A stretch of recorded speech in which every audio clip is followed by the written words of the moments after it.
두 주 전이 부활주일이었습니다. 부활주일을 지난 다음에 부활하신 주님께서 우리들에게 또 예수님의 제자들에게 하셨던 말씀들을 한번 되새기면서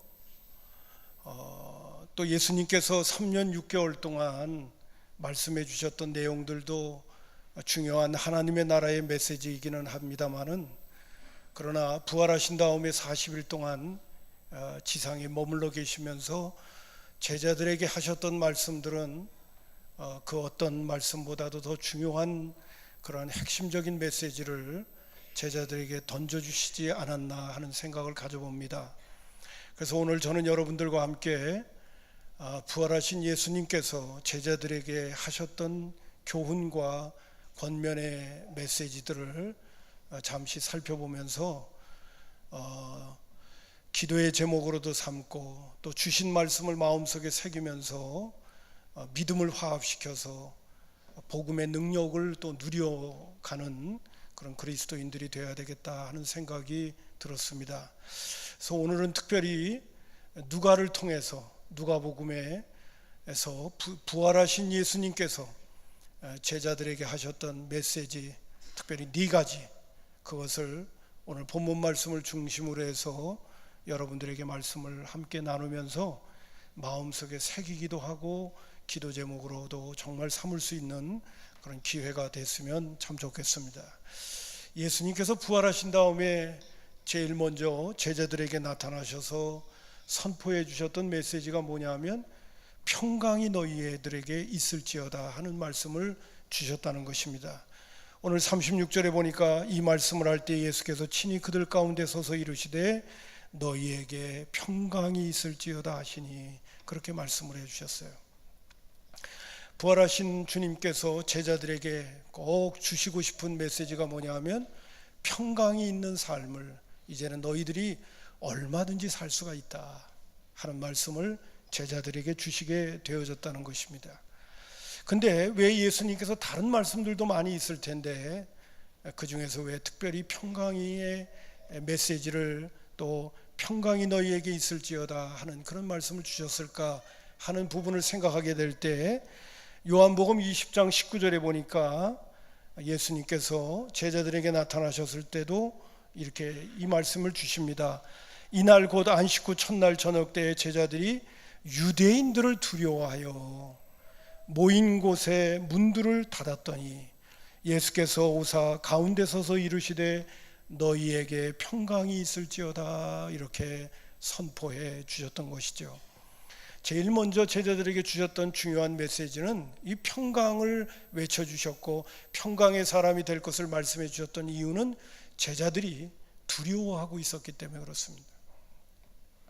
능력 많으신 예수님이 무기력하게 십자가에 못 박혀서 비참하게 돌아가시는 모습을 보게 되어졌는데, 예수님을 추종했던 예수님의 제자들 역시도 종교 지도자들과 로마의 권력 앞에서 이제는 마치 바람 앞에 놓여져 있는 등불과 같은 그런 생명을 가지고, 촛불과 같은 그런 생명을 가지고 있기 때문에 그들은 겁에 질려 있었습니다. 무서워하고 있었습니다. 언제라도 잡히게 되어지면 죽음이 예수님처럼 찾아오지 않을까 하는 그런 두려움이 제자들에게 있었습니다. 그래서 그들은 함께 모여서 문을 꼭꼭 걸어 잠그고 두려움에 떨고 있었다고 하는 것입니다. 그럴 때 예수님께서 제자들에게 나타나셔서 제일 먼저 주시는 메시지가 너희들은 이제는 두려워할 필요가 없다, 또 근심할 필요가 없다, 내가 이렇게 부활하지 않았냐 하는 말씀을 제자들에게 주시게 되어졌다는 것입니다. 이제 한마디로 표현해서 아무리 로마의 권력이 힘이 있고 종교 지도자들의 그런 기득권이 그들에게 있다 하더라도 하나님은 이제 우리 편이다. 예수님을 잘 추종하고 따르고 예수님과 함께 있게 되어지면 이제는 모든 어려움과 문제들도 우리가 다 극복하고 나아갈 수 있다. 하나님이 우리의 삶을 책임져 주실 것이기 때문이다 하는 말을 예수님께서 간접적으로 하시면서 평강이 너희들에게 있을지어다 말씀을 해 주시게 되어졌다는 것입니다. 예수님의 부활의 모습을 바울 사도는 빌립보서 2장 9절부터 11절까지 이렇게 말씀하십니다. 예수님이 십자가에 못 박혀 죽으셨지만은 이러므로 하나님이 그를 지극히 높여 모든 이름 위에 뛰어난 이름을 주사 하늘에 있는 자들과 땅에 있는 자들과 땅 아래에 있는 자들로 모든 무릎을 예수의 이름 앞에 꿇게 하시고 모든 입으로 예수 그리스도를 주라 시인하여 하나님 아버지께 영광을 돌리게 하셨느니라 그랬어요. 모든 무릎을 예수의 이름 앞에 꿇게 하셨습니다. 그리고 모든 입으로 예수 그리스도를 주라고 시인하도록 만들어 주셨다는 것입니다. 그것이 예수님께서 부활하신 것이죠. 그러니까 예수님은 이제는 만왕의 왕이 되시고 만주의 주가 되신 겁니다. 하늘과 땅 아래에 있는 모든 보이는 세계와 보이지 않는 세계에 이제는 완전한 통치자로, 주권자로 이제는 군림하시게 되어진 겁니다. 세상적으로 말한다면 예수님께 줄 잘 서면 만사 오케이가 된다는 거예요.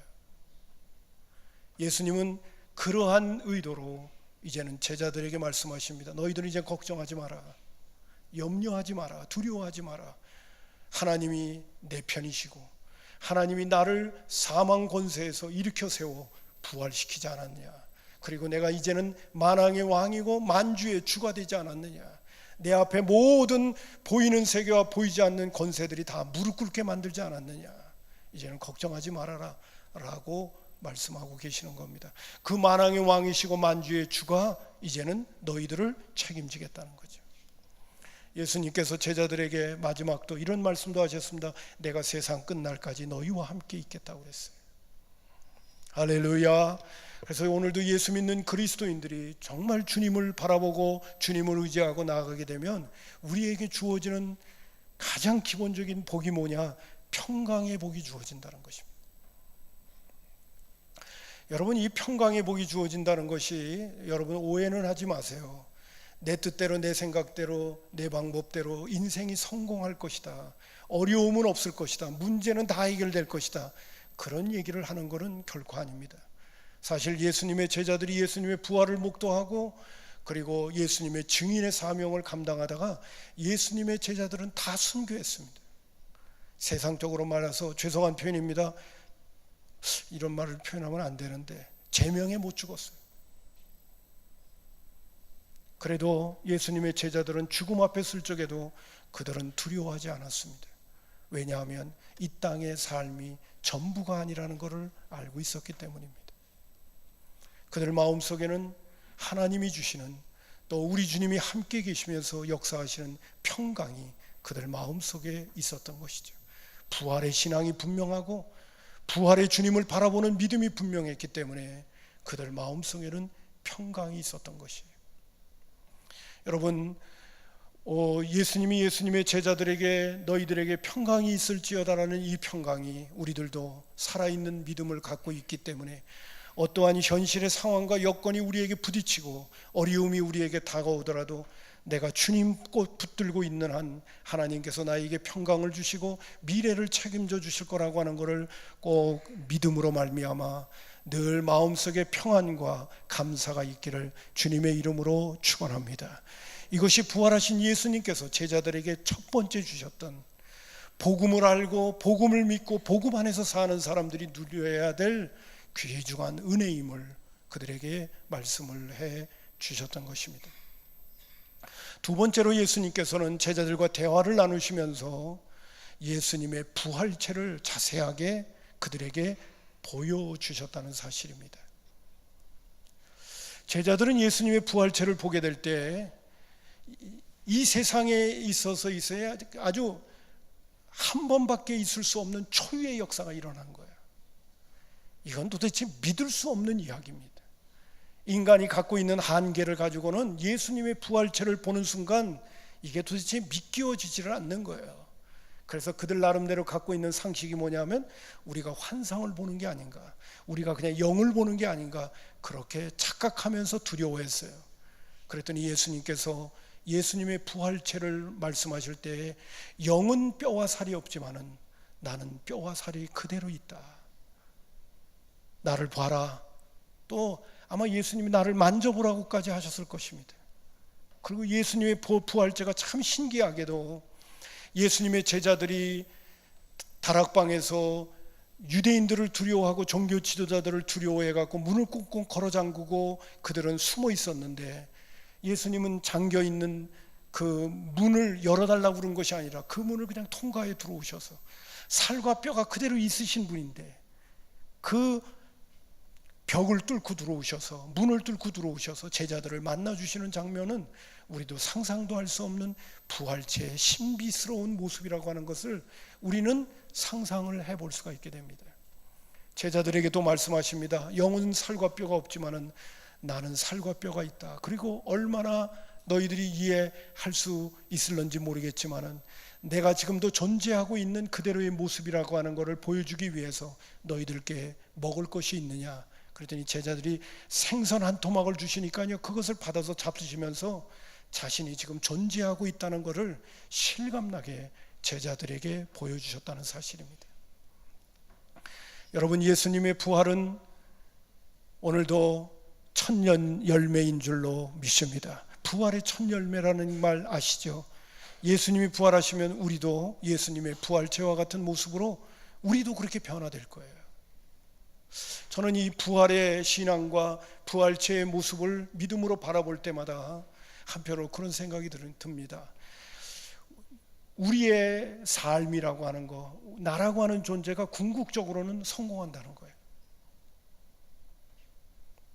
그렇기 때문에 궁극적으로 하나님께서 우리를 책임져 주시고 부활의 영광스러운 모습으로 우리를 바꾸어 주시는 그러한 성공적인 미래가 우리 가운데 있다는 것을 보여주시기 때문에 이 땅에서 짧은 인생 동안 살면서 누가 성공했니 실패했니, 누가 잘 사니 못 사니, 이거에 대해서 생각보다 그렇게 연연하지 않게 되지 않을까 하는 생각을 가져보게 되어집니다.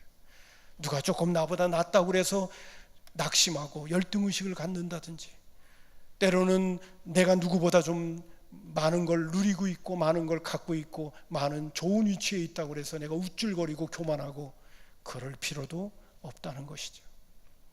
우리 모두는 다 우리가 때가 이르면 예수님의 부활체로 변화되어져서 새하늘과 새 땅에서 주님과 더불어 영생 복락을 누리며 살아갈 그 미래가 우리에게 보장받고 있다는 걸 생각하면 저는 그런 생각이 들 것 같아요. 이 땅에서 어떻게 하든지 믿음 생활 잘하는 것이 최고다라는 생각이 들 것 같아요.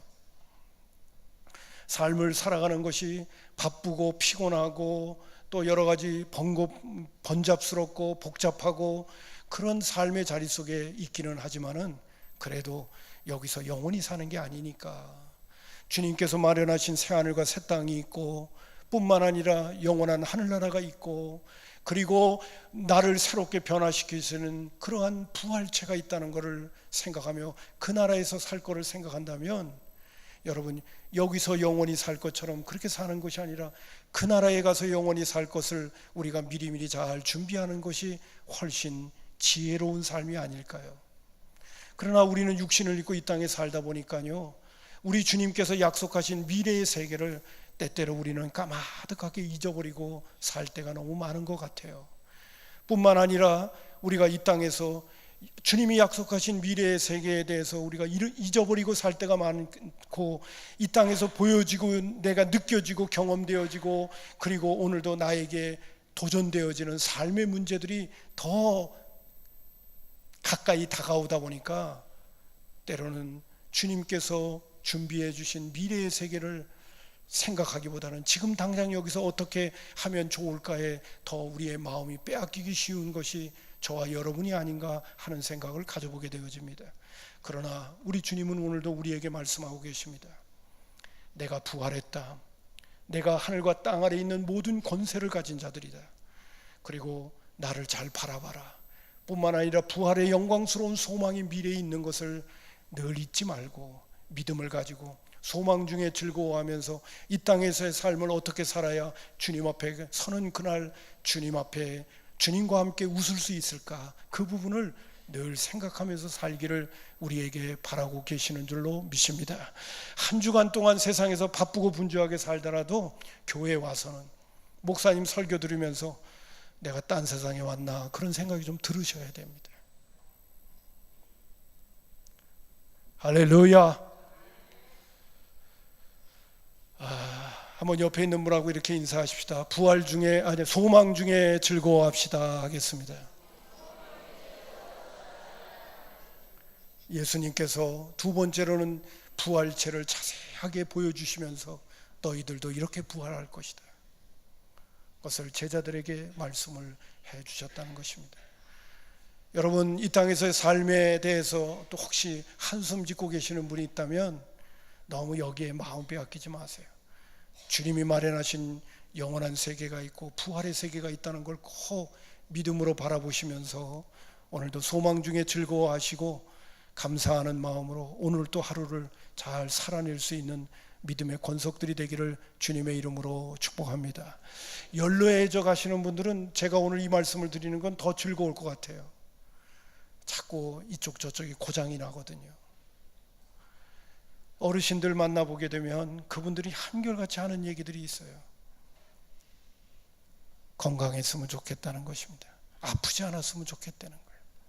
근데 아프고 여기저기 고장나고 그러는 건요, 저는 기도는 좀 이 땅에 사는 날 동안에 육신의 연약함 때문에 고생하지 않게 해달라고 기도는 열심히 하지만은, 그러나 우리의 육신이 자꾸 부패해져 가면서 여기도 고장나고 저기도 고장나고 자꾸 아파야, 죄송합니다, 하늘나라를 더 소망 가운데 바라볼 수 있게 돼요.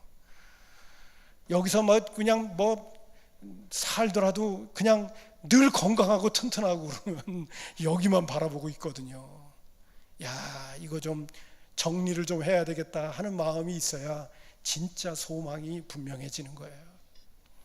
여러분, 혹시나 힘들고 어려우신 어르신들이 있다면 주님이 영원한 하늘나라 그리고 부활의 영광스러운 그 아름다운 부활체의 모습을 오늘도 꿈꾸면서 믿음으로 살라고 오늘 사인 보내는 줄 아시고 그냥 하나님의 약속의 말씀 굳게 붙잡으시기를 주님의 이름으로 축원합니다. 그것이 예수 믿는 그리스도인들의 행복이에요. 세 번째로 예수님께서 부활하신 다음에 제자들에게 하나님의 약속들, 구약에서부터 예언되어진 예수님의 구원의 역사가 그것이 확실한 것이고 어느 한순간에 우연히 이루어진 것이 아니라 구약 때부터 하나님께서 인간을 구원하시기 위한 하나님의 구원의 계획 속에서 준비되어져 왔다고 하는 것을 자세하게 성경을 풀어서 말씀해 주셨다는 것입니다. 그것이 44절부터 48절까지 나오는 말씀인데요, 모세의 율법과 선지자의 글과 시편에 나오는 기록들을 예수님께서 인용하셔서 예수님이 왜 고난받으셔야 했고, 그 능력 많으신 하나님의 아들이 왜 고난받으셔야 했고, 왜 예수님이 그 비참하게 십자가에 못 박아 죽으셔야만 했으며, 그리고 거기서 끝나는 것이 아니라 사망 권세를 이기시고 예수님이 다시 살아나실 수밖에 없었던 것이 왜 그랬느냐, 구약의 예언에 그대로 기록되어져 있었기 때문이다 하는 것을 예수님께서 자세하게 제자들에게 풀어주시는 거예요. 그렇기 때문에 너희들이 내가 승천하여 하나님 우편에 갔더라 하더라도 흔들림이 없이 하나님의 약속의 말씀을 꼭 붙들고, 뿐만 아니라 하나님께서 이루신 그 구원의 역사들을 마음속에 흔들림이 없이 새기면서, 때로는 환경이 내 마음을 흔들어 놓고 사람이 내 마음을 흔들어 놓고 나의 육신의 정욕이, 나 육신의 욕망이 내 주님께서 우리에게 말씀해 주셨던 것을 흔들어 놓으려고 할 때도 하나님의 말씀을 기억하고 하나님의 말씀을 생각하면서 믿음으로 그 말씀 붙들고 오늘도 가야 할 것을 예수님께서 권면해 주셨는 줄로 믿습니다. 할렐루야. 그래서 46절에 보면 이렇게 말씀하십니다. 45절부터 이에 그들의 마음을 열어 성경을 깨닫게 하시고 또 이르시되 이같이 그리스도가 고난을 받고 제3일에 죽은 자 가운데서 살아날 것과 라고 말씀을 해주신 거예요. 성경에 기록되어져 있던, 그땐 그 당시에는 신약은 없었고 구약만 있었잖아요. 구약에 예언되어진 그 말씀들을 그대로 인용해 주시면서 그들에게 자세히 믿음에 대한 확신, 말씀에 대한 확신, 구원에 대한 확신을 가지고 믿음 생활 잘해야 될 것을 예수님께서 제자들에게 권면해 주셨다는 것입니다. 그리고 예수님이 고난받으시고 십자가에 못 박혀 죽으시고 부활하신 이 구원의 역사가 오늘도 이 세상에 살고 있는 사람들에게 어떤 유익을 가져다 주느냐 할 때 그 핵심이 뭐냐면 그 47절에 나오는 말씀대로 또 그의 이름으로 죄 사함을 받게 하는 회개가 예루살렘으로부터 시작하여 모든 족속에게 전파될 것이 기록되어졌다고 말씀하고 있는 거예요. 예수님의 이 구원의 사역이, 예수님이 바로 고난받으시고 십자가에 못 박혀 죽으시고 부활하신 것이 인류를 위하여 무엇을 주시려고 했던 것이냐라고 한다면, 무엇보다도 죄의 문제를 해결시켜 주시기 위해서 예수님이 구원의 역사를 이루신 것이라고 제자들에게 말씀해 주신 겁니다. 여러분, 이 세상에 있는 모든 문제들, 또 하나님께서 인간을 만드실 때부터 처음부터 인간에게 죽음이 왔던 건 아니에요. 인간이 하나님의 말씀에 불순종하여 이 땅에 죄가 들어올 때부터 죽음의 문제가 찾아온 것처럼, 예수님께서 오셔서 인류를 구원하시는 문제에서 제일 먼저 중요한 핵심이 뭐냐면 죄의 문제를 해결하는 거예요.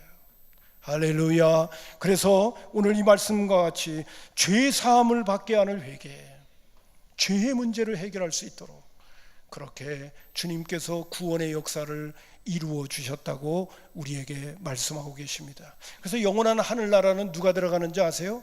제가 늘 가끔가다 표현합니다마는 죄 용서받은 죄인이 들어가는 거예요.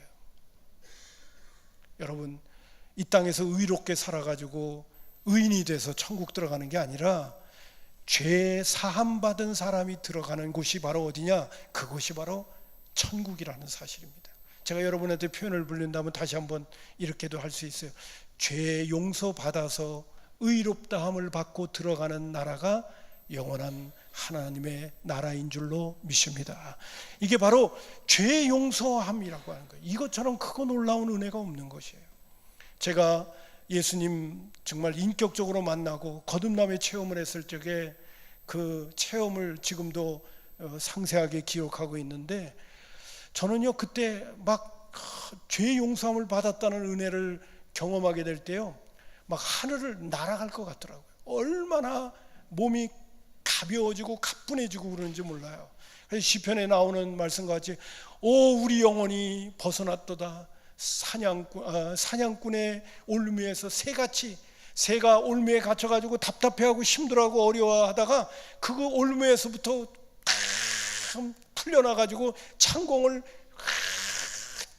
기쁨으로 날아가는 새의 모습과 같이 죄에서 용서함을 받는 그 은총을 잊게 될 때 그 누리는 기쁨과 그 환희뿐만 아니라 그 가벼운 마음은 정말 놀라운 경험이 아닐 수 없었어요. 그래서 제가 그때도 어린 마음에요, 야, 죄를 짊어지고 사는 게 이렇게 무거운 거구나, 그런 것을 느껴본 적이 있었습니다. 예수님을 정말 인격적으로 만나고 구원의 확신의 체험을 갖고 있는 분들은 다 이 죄 용서함을 받음을 통하여 누리는 자유함과 그리고 주 안에서 누리는 유쾌하게 되어지는 그런 은혜들을 다 경험하셨는 줄로 믿습니다. 우리 옆에 있는 분한테 당신도 경험하셨죠? 살짝 그래 보시겠습니다. 당신도 경험하셨죠? 이거 경험 안 하면 안 돼요. 이게 거듭남의 체험이에요.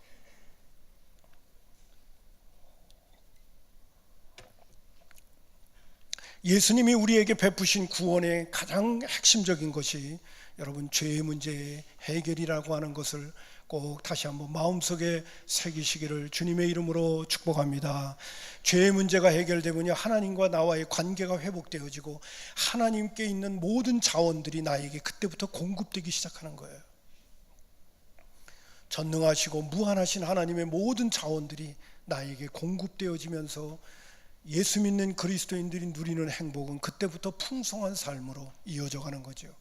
예수님께서 요한복음 10장에도 양으로 생명을 얻되 풍성히 얻게 하심이라고 우리에게 말씀을 해 주신 것입니다.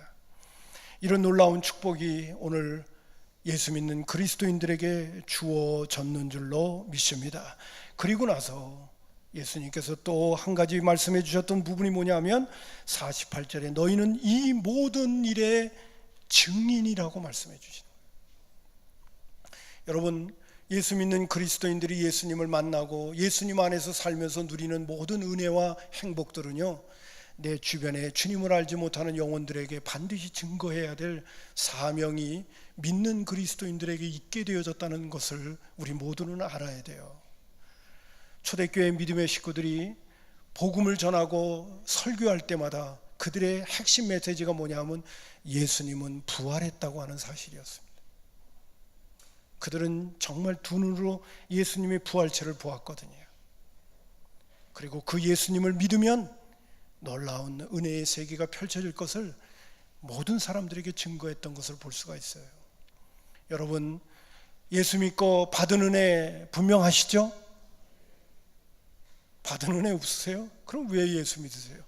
예수 믿어서 세상이 주지 않는 하나님만이 우리에게 주시는 죄 용서함 받은 자들이 누리고 하나님의 자녀들이 누리는 그 놀라운 축복이 우리 모두에게 다 있다고 하는 것을 아는 그리스도인들이라면 그들은 다 증인의 사명을 감당해야 돼요. 그런데 예수님께서 증인의 사명을 감당해야 된다고 하시면서 마지막 9절 49절에 이렇게 말씀하십니다. 볼지어다 내가 내 아버지께서 약속하신 것을 너희에게 보내리니 너희는 위로부터 능력이 입혀질 때까지 이 성에 머무르라고 얘기하는 겁니다. 위로부터 능력이 입혀지는 게 무엇입니까? 그것이 바로 성령 충만입니다. 오늘도요, 복음을 증거한다고 하는 그 자체는요, 믿지 않는 사람들의 시각, 아직도 그 부패한 이성을 가지고 오늘도 복음을 듣게 되어지면요, 우리가 믿는 예수는요 황당한 이야기예요. 그거는 우리의 인간의 자연적인 이성을 가지고는 믿을 수가 없는 이야기예요. 우리 주님은 그것을 알고 계셨어요. 그렇기 때문에 우리가 증인의 사명을 감당할 때 그것이 우리 혼자 해서는 될 그러한 영역이 아니라는 것입니다. 성령님이 오셔서 우리를 도와주셔야만이 그 일을 해낼 수 있는 일이기에 너희들은 이 성에 유하면서 위로부터 능력이 입힐 때까지 이곳에 머물러 있어야 된 것을 제자들에게 당부해 주셨던 것을 볼 수가 있습니다. 누가가 누가복음을 기록했을 뿐만 아니라 사도행전을 기록했어요. 사도행전 1장 4절부터 5절까지에도 이런 말씀을 하셨습니다. 사도와 함께 모이사 그들에게 분부하여 이르시되 예루살렘을 떠나지 말고 내게서 들은 바 아버지께서 약속하신 것을 기다리라. 요한은 물로 세례를 베풀었으나 너희는 몇 날이 못되어 성령으로 세례를 받으리라 하셨느니라. 오직 성령이 너희에게 임하시면 너희가 권능을 받고 예루살렘과 온 유다와 사마리아와 땅끝까지 이르러 내 증인이 되리라 하시니라고 말씀해 주셨어요. 여러분, 증인의 사명을 감당하는 것은 우리 자신 한 사람 한 사람 개인적으로는 안 돼요. 반드시 성령님께서 후원하셔야 되고 성령님께서 구체적으로 우리를 이끄셔서 인도하셔야 우리는 증인의 사명을 구체적으로 감당할 수 있고 증인의 사명으로서 열매도 맺게 되는 줄로 믿습니다. 할렐루야. 늘 인용하지만은요, 성령이 아니고서는 예수를 주라고 고백할 수 없다고 했습니다. 우리는 우리가 받은 은혜, 받은 체험, 내가 알고 있는 예수를 다른 사람한테 전할 때 성령님께서 복음을 듣는 사람의 마음을 움직여 주셔야 돼요. 복음을 듣는 사람의 마음을 움직여 주시려고 할 때 그때 성령 충만함을 받은 사람이 복음을 전할 때 그 성령님이 상대방에게 역사하게 되는 거예요. 할렐루야. 그러므로 여러분, 예수님께서 부활하신 다음에 제자들에게 평강을 외쳐주셨고 부활체의 모습을 보여주셨고 예수님의 구원이 구약에서부터 예언되어진 하나님의 약속된 축복이었다는 것을 자세히 설명도 해주신 다음에 그들에게 당부하신 마지막 메시지가 뭐냐 하면 증인의 사명을 감당하라고 하신 것이었습니다. 오늘 우리 모두는 이 증인의 사명을 감당하는 것, 복음을 누리기도 해야 되겠지만은 또 복음을 누리는 하나님의 자녀들이 또한 복음의 사명을 감당해야 될 의무도 있다는 것을 우리 모두가 잊지 말아야 될 줄로 믿습니다. 며칠 전에 레위기에 있는 말씀을 대하면서 레위기에서는요 제사 제도에 대한 규례들이 나오잖아요. 1장에는 번제, 2장에는 소제, 3장에는 이제 화목제, 그리고 4장과 5장에 걸쳐서 속죄제가 나옵니다. 하나님 앞에 죄를 저지른 거에 대해서 속죄하는 속죄제가 나오는데 그 죄목 가운데 레위기서 5장 1절을 보게 되면 이런 죄목이 구체적으로 언급되는 것을 볼 수 있어요. 여러분 한번 보시기 바랍니다. 레위기 5장 1절에 만일 누구든지 저주하는 소리를 듣고도 증인이 되어 그가 본 것이나 알고 있는 것을 알리지 아니하면 그는 자기의 죄를 져야 할 것이요 그 허물이 그에게로 돌아갈 것이라 하는 말씀이 나와요. 이 말씀은 뭐냐 하면요, 어떤 사람이 억울한 일을 당했어요. 근데 나는 그 사람이 보니까 억울한 일을 당한 거를 볼 때 그게 아니거든요. 그거를 내가 다 보고 또 내가 옆에서 알고 있거든요. 그렇다면 반드시 증인이 되어져서 그 사람의 억울함을 풀어줄 수 있어야 된다는 거예요. 법정에서 재판이 어떻게 나오진 그거는 이제 차제에 두더라도 그 사람이 그렇게 하지 않았다고 했던 걸 내가 보았다면 그렇게 하지 않았다는 거에 대해서 당당하게 혹시 내가 그런 얘기를 증인으로서의 역할을 감당함으로 말미암아 불이익이 당하고 내가 뭔가 나한테 손해보는 일이 있다 하더라도 내가 보고 들은 것을, 그래서 그 사람에게 억울한 문제가 발생한 것이 있다고 한다면, 그 사람이 문제가 발생하는 일이 있는데 그러면 안 된다는 것을 내가 알고 있다면 그것을 반드시 뭡니까? 증인으로서 이야기를 해줘야 된다는 거예요. 그것을 하지 않는다면 어떻게 되냐? 그 사람은 반드시 죄 없다 하지 않을 수 없다는 거예요. 그래서 그렇게 증인의 역할을 제대로 감당하지 못한 사람은 예물을 가지고 하나님 앞에 나가서 자기의 죄를 속해야 된다는 거예요. 제가 이 말씀을 왜 인용하는지 아시겠죠? 저는 그때 그만 이 말씀을 대하면서 그런 마음이 들더라고요. 오늘 우리는 예수 믿고 구원받고 하나님께로부터 은혜를 입은 자들이에요. 주님을 만나기도 했고 주님을 체험하기도 했고 주님께로부터 죄 용서함을 받아서 마치 우리 영혼이 벗어났도다 사냥꾼의 올무에서 새같이 그러한 기쁨도 경험하고 감격도 경험하고 우리 주님을 통하여 누리는 그런 놀라운 은혜들을 우리가 알고 있다면 우리는 반드시 그것을 다른 사람, 알지 못하는 사람들에게 증거하면서 살아야 한다는 거죠. 그 증거하면서 살지 않으면 우리는 죄 없다 하지 않을 수 없다는 것입니다.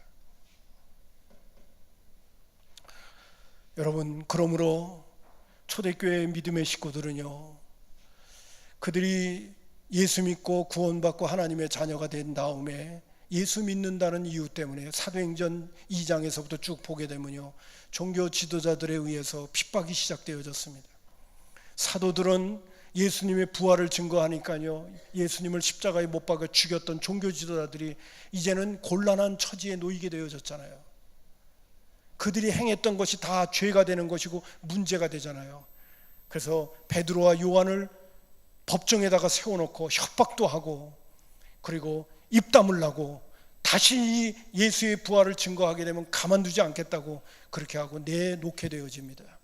그러나 초대교회 믿음의 식구들은 아무리 그들의 환경이 어렵고 힘들고 그리고 자신들에게 불이익이 당하는 문제가 주어진다 하더라도 증인의 사명은 반드시 감당해야 되겠기에, 이거는 감당하지 않을 수 없는 그러한 선택의 요지가 없는 부분이기 때문에 예수님께서 부활하신 다음에 너희들은 이 증인의 사명을 감당해야 되고, 그리고 이 증인의 사명을 감당하려면 성령 충만해야 된다라고 하는 말씀을 주신 것이 분명하기 때문에 그들은 사도행전 4장에 보게 되면 하나님 앞에 기도하게 됩니다. 주님, 지금 우리 가운데는 어려움이 주어졌습니다. 성경에 기록한 대로 예수님을 십자가에 못 박아 죽였던 그 종교 지도자들이 오늘도 우리를 위협하고 있습니다. 그렇다고 해서 우리가 뒤로 물러갈 수는 없지 않습니까? 주님께서 우리에게 명령하신 이 증인의 사명은 그럼에도 불구하고 우리는 감당해야 되지 않습니까? 주님이여, 우리로 하여금 이 증인의 사명을 잘 감당할 수 있도록 우리에게 힘을 달라고 사도행전 4장 31절에 보게 되면 빌기를 다하는 모습들이 나타나는 것을 볼 수가 있습니다. 여러분, 죄송한 표현입니다만은 우리같이 힘들고 어려우면 빠져나갈 궁리를 생각하고 뭔가 무슨 이유를 달고 탓을 달고 그러면서 우리가 나가게 된다면 절박한 마음으로 하나님 앞에 기도하겠어요? 뭐 이래서 안 된다, 저래서 안 된다, 요래서 안 된다, 그렇게 된다면 우리가 하나님 앞에 성령 충만 구하지 않을 거예요. 그러나 초대교회 믿음의 식구들은 증인의 사명을 감당한다는 것은 선택의 요지가 아니기 때문에 이것은 반드시 해내야 되는, 은혜를 입었고 하나님의 자녀가 되어졌다면 반드시 이거는 필수 조건이기 때문에 그들은 그러한 어려움 속에서도 그러나 우리는 이 일을 해내야 되지 않겠습니까? 라고 하나님 앞에 기도할 때, 그러면서 빌기를 다할 때 모인 곳이 진동하더니 무리가 다 성령의 충만함을 받아 담대히 하나님의 말씀을 전하더라 하는 메시지가 나오는 것을 볼 수가 있습니다. 여러분, 예수님께서 우리에게 증인의 사명을 감당해야 된다고 하신 이 분부의 메시지는 절대로 선택의 요지가 있는 게 아닙니다. 우리의 형편과 상황이 어렵고 힘들고 내 개인적인 사정이 어렵고 힘들다 하더라도 이것은 우리의 삶 속에서 반드시 해내야 되는 일이에요. 제가 레위기서 5장 1절에 있는 말씀을 인용했던 이유가 그래서 그런 겁니다. 우리가 증인의 사명을 감당하지 못하면 죄 없다 하지 않을 수 없습니다. 그러므로 나는 반드시 오늘도 주님께서 우리에게 베풀어 주신 복음의 능력과 복음의 은혜를 누리고 있다면 나는 또한 이것을 다른 사람들에게 증거하기 위해서 주님 나에게 성령의 충만함을 주셔서 나의 한계를 극복하게 하시고 나 자신의 연약함을 극복하게 하시고 환경의 장애물을 극복하게 하셔서 능히 복음을 전할 수 있도록 또 복음의 증인의 사명을 감당할 수 있게 해달라고 우리는 빌기를 다하는 성령 충만함을 간절히 간구하는 기도의 사람들이 되어야 할 줄로 믿습니다. 저는 늘 아침 저녁으로 기도할 때마다 우리 성산교회가 복음을 전하는 교회가 되게 해달라고 늘 기도하는 것은 두말할 것도 없고요, 우리 교회가 기도하는 교회가 되었으면 좋겠다고 하는 기도를 늘 하나님 앞에 올려드리고 있습니다. 기도할 때 성령님이 일하시고 기도할 때 성령 충만함을 통해서 우리는 복음의 사명, 증인의 사명을 감당할 수 있기 때문입니다. 여러분 또한 증인의 사명을 감당하는 사람은 복음의 능력도 누린다는 사실을 아셔야 돼요. 할렐루야. 여러분, 증인의 사명을 힘있게 감당하려고 애쓰는 사람은 그 복음 자체가 갖고 있는 능력을 하나님께서 우리에게 주셔야만이 우리가 행해낼 수가 있거든요. 아무쪼록 부활하신 주님께서 평강을 제자들에게 외쳐주시고 뿐만 아니라 부활체의 모습을 실제적으로 자세히 보여주시고 말씀을 깨닫게 하시면서 예수님께서 왜 고난받으셨고 십자가에 못 박혀 죽으셨고 부활하셨는가를 그들에게 자세하게 설명을 해주시고 그 구원의 역사는 죄사함의 은총을 받게 하기 위하여 그리고 그 은혜를 입은 자들이 나아가서 복음을 증거할 수 있도록 하기 위하여 성경에 기록되어진 메시지라고 하는 것을 예수님께서 자세히 설명하신 다음에 마지막으로 이 증인의 사명을 감당하려면 너희들이 성령 충만해야 된다, 성령의 사람이 되어야 된다는 것을 당부하셨던 것을 여러분 잊지 마시고 이 네 가지 요소를 늘 마음속에 새기면서 산 믿음의 소유자가 될 뿐만이 아니라 주께서 우리에게 맡겨주신 이 사명을 힘있게 성령 충만해서 감당할 수 있는 믿음의 권속들이 되기를 주님의 이름으로 축복합니다. 기도하겠습니다.